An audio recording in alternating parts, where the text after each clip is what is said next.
Today we have a guest speaker, Victoria Mensch, with us. Welcome, Victoria, to Open Tech Talks. Thank you very much. I'm very happy to be here, Kashif. Thank you for joining, Victoria. So, for audience, if you can give a brief about yourself, what you do, where are you based? hmm I'm based in Silicon Valley, and I'm a CEO of Silicon Valley Executive Academy. So Silicon Valley is definitely a theme here. And I myself, I'm coming from a high-tech industry with over 25 years of experience in different sectors of high-tech industry.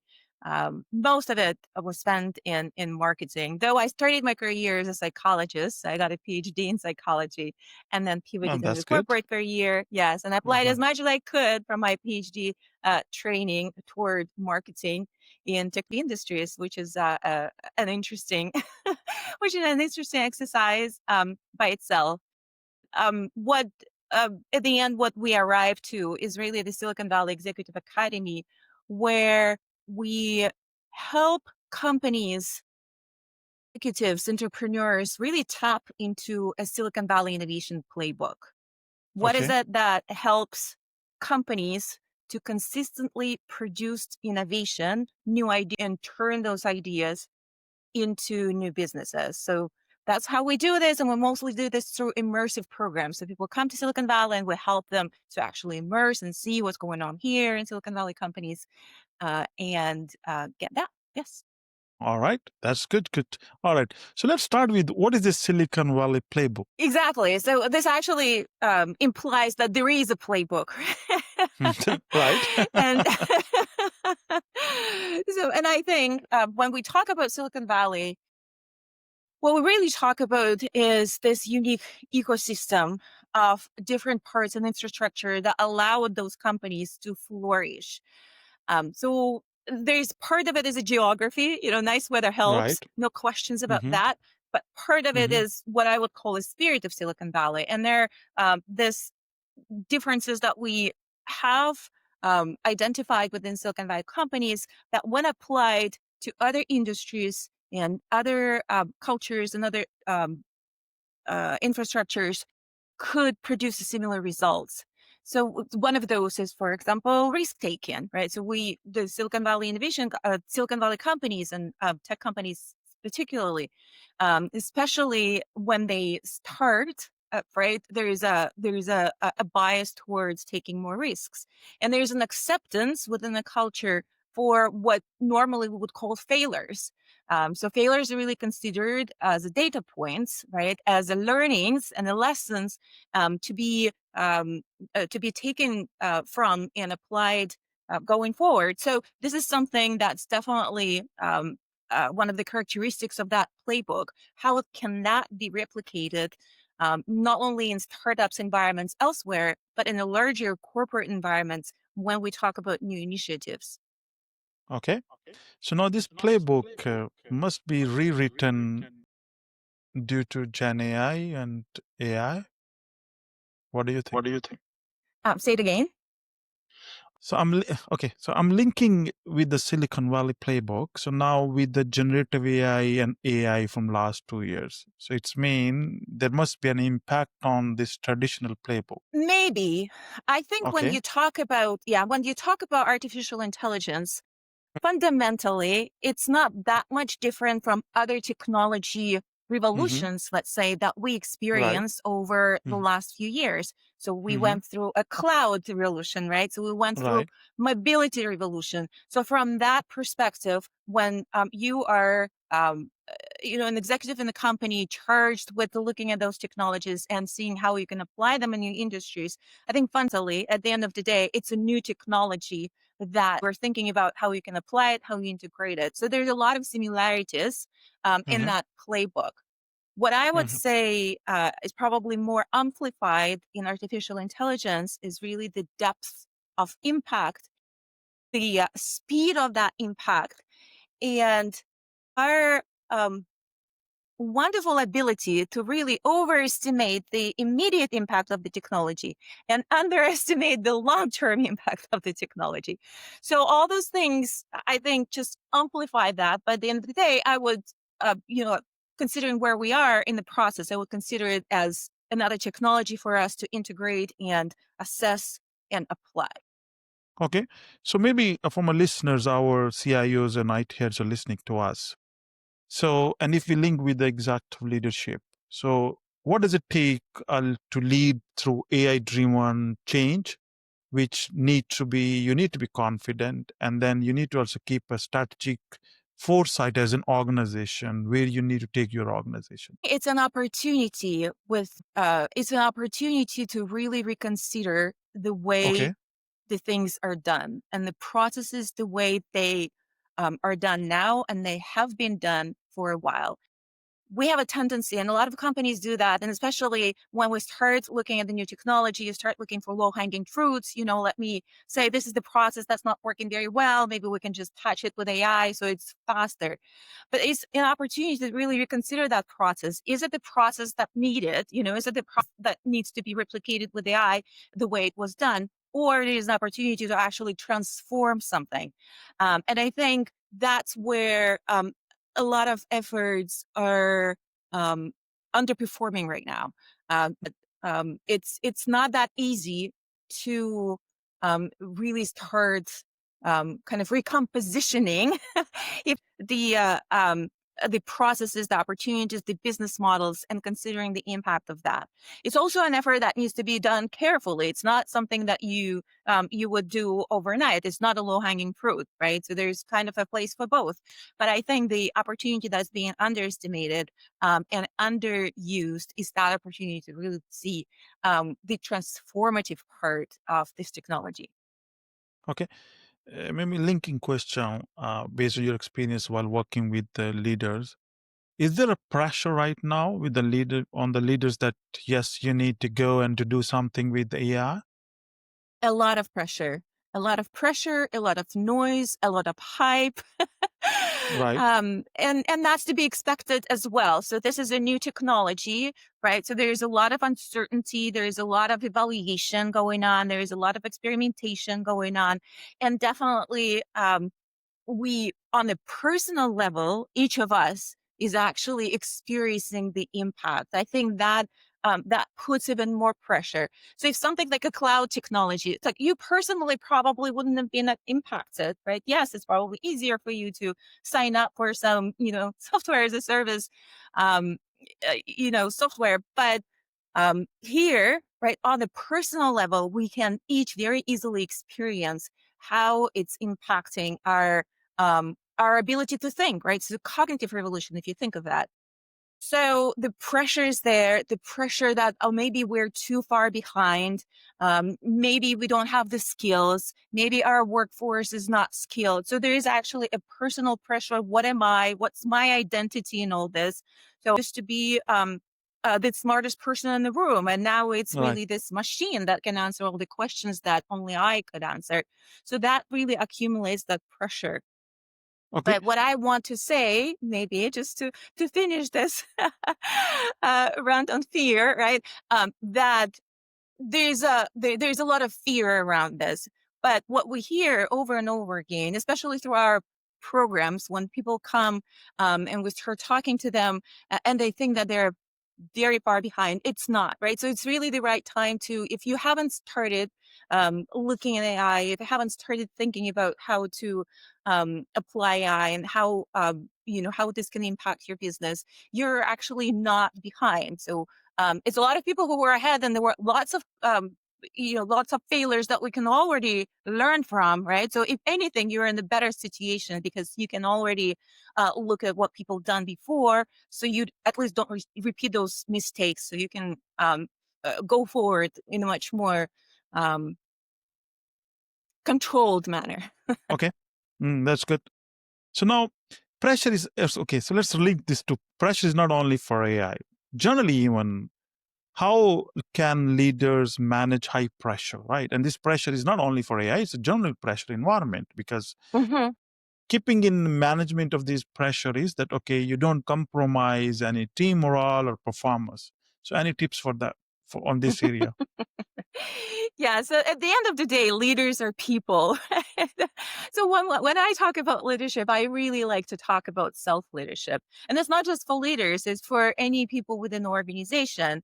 If we're talking about technology changes, right? So we know that the biggest factor, the biggest success factor, is really whether you can bring the team along, right? So because that's how technology gets implemented through people.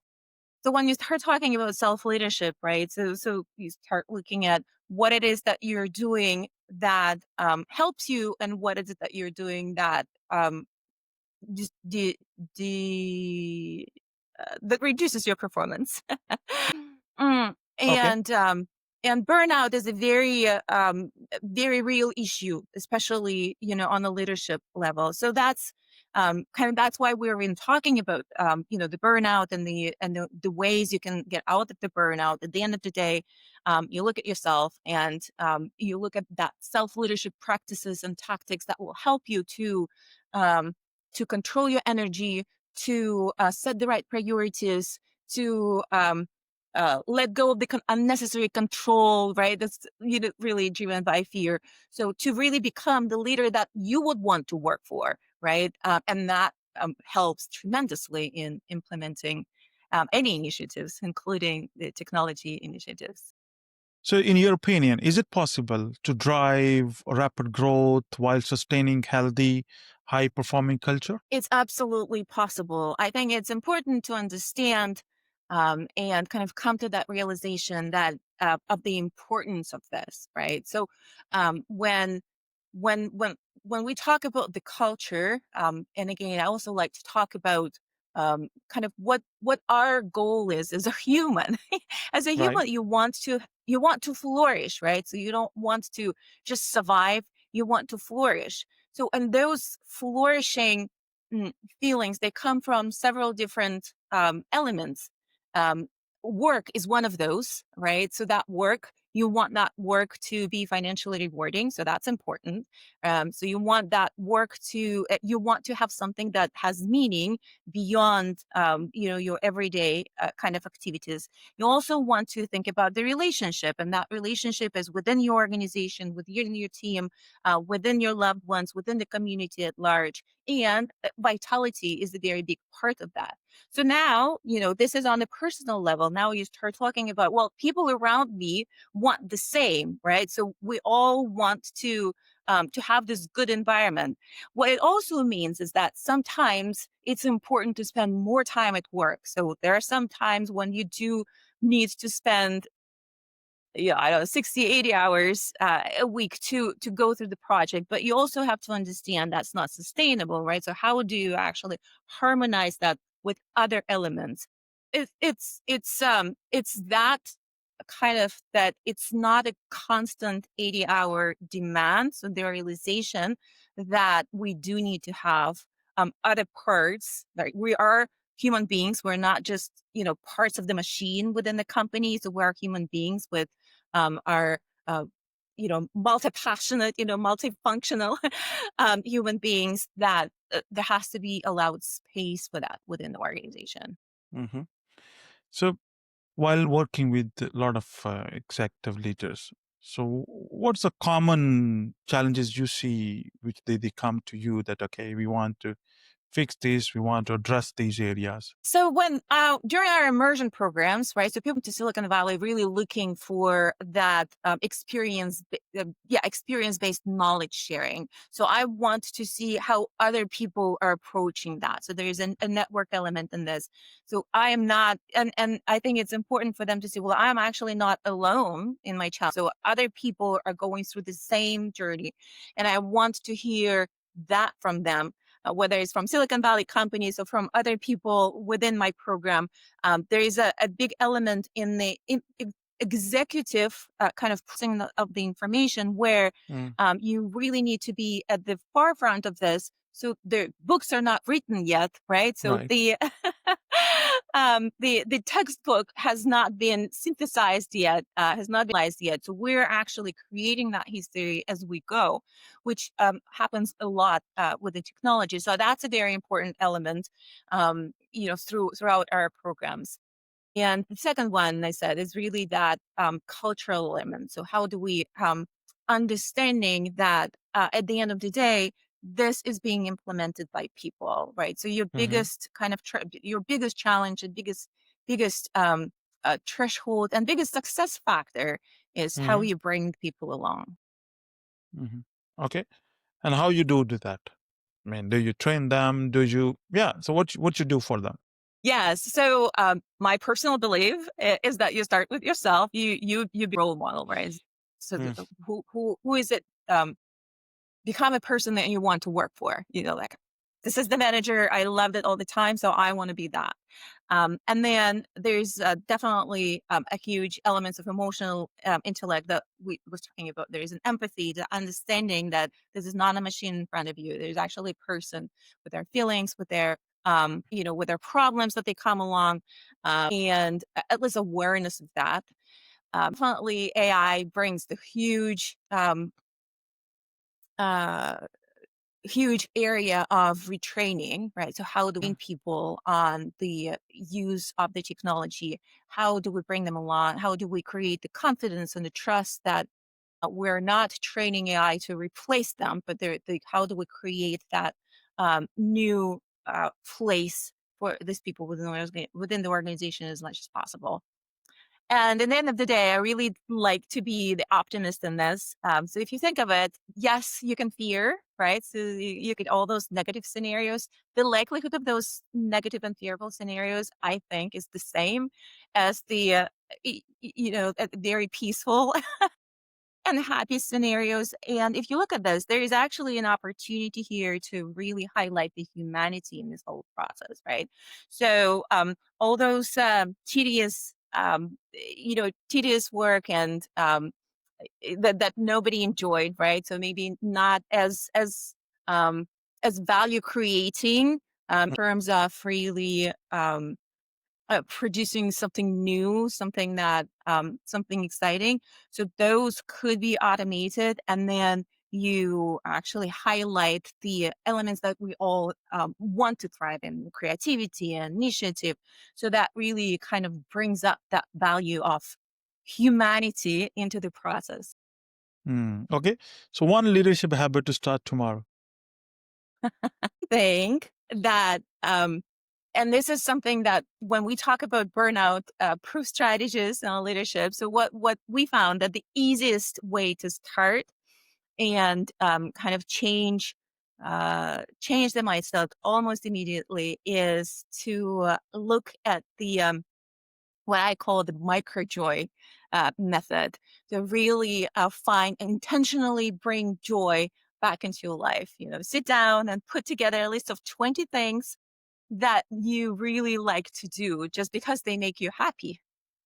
And those don't need to be big things. Like I want to go on cruise, right? It could be small things. I want to have a cup of coffee in the middle of the day, really in peace and quiet. It requires 3 minutes. Or I want to step outside of the office for 3 minutes and just enjoy the sun on my face, right? And you intentionally build them into your routine. You put 3 of those on the list in your calendar, and these are the moments that help you to recharge. Right? That's how you recharge your energy. That's how you kind of prioritize your joy. And that's what helps you to get through the day. And that what helps you um, to give more to your work and to your people and enjoy life. Okay. All right. So as the leaders, they need trust, right? Trust is a driving factor for leaders to get the work done within the organization. So any small act that compound trust and they can get started quickly. Say it again.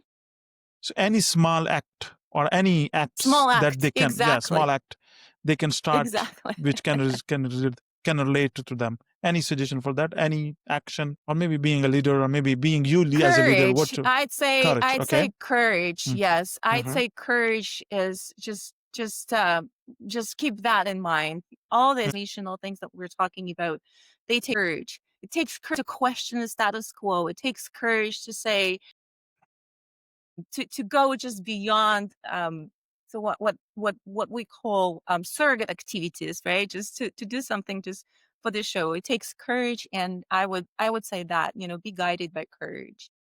Mm-hmm. Okay. Any red flags which you see from executives that, okay, if you see this is the red flag in the executive, so no, that need to be improved, that need to be addressed. From the cultural point of view? Culture or from a leadership point of view, or maybe how Mhm. do they manage their, or maybe how do they take their teams forward, anything which Yes. relate to. So I would say, from kind of a well-being of Mm-hmm. your team point of view, I would say if you step into the meeting with your team and instead of hearing solutions, you hear complaints. I think that's a red flag um, for a toxicity in the culture. So that's the culture that probably needs to have some revision. People are in their right places. Are they motivated? Do they need more information? Do they want more transparency? So if you notice negative rumors when you go and, around water cooler, right? So during the meetings, if you hear complaints more than you hear um, proposals for solutions, so that I think would be a red flag of that toxicity, and you really want to pay attention to that Mm-hmm. and get to the root of it. Mm-hmm. Okay. And being a from a, let's take it to traditional, those leadership models which were very known, and are they breaking down? And if they are, so what's new, something coming up? hmm Certainly. There is actually research that was published about a year ago. And obviously, everybody's asking. So now that we have this, fantastic intelligence, all those productivity tools, and analysis tools, and we can make these data driven decisions. So what's the relevance of leadership within these organizations, corporations? How's that changing?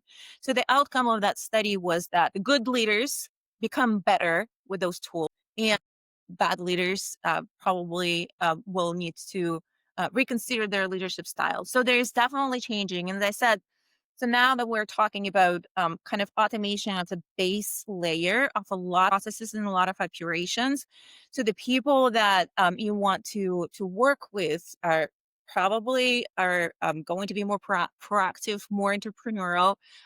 They demand more from the leader in terms of they asking why, how, and what, and a mentorship almost a capacity, right? So there's a lot of more demand on the leader as a leader, not just the manager, right? So it's really that leadership capacity. So that's what we're seeing, that the management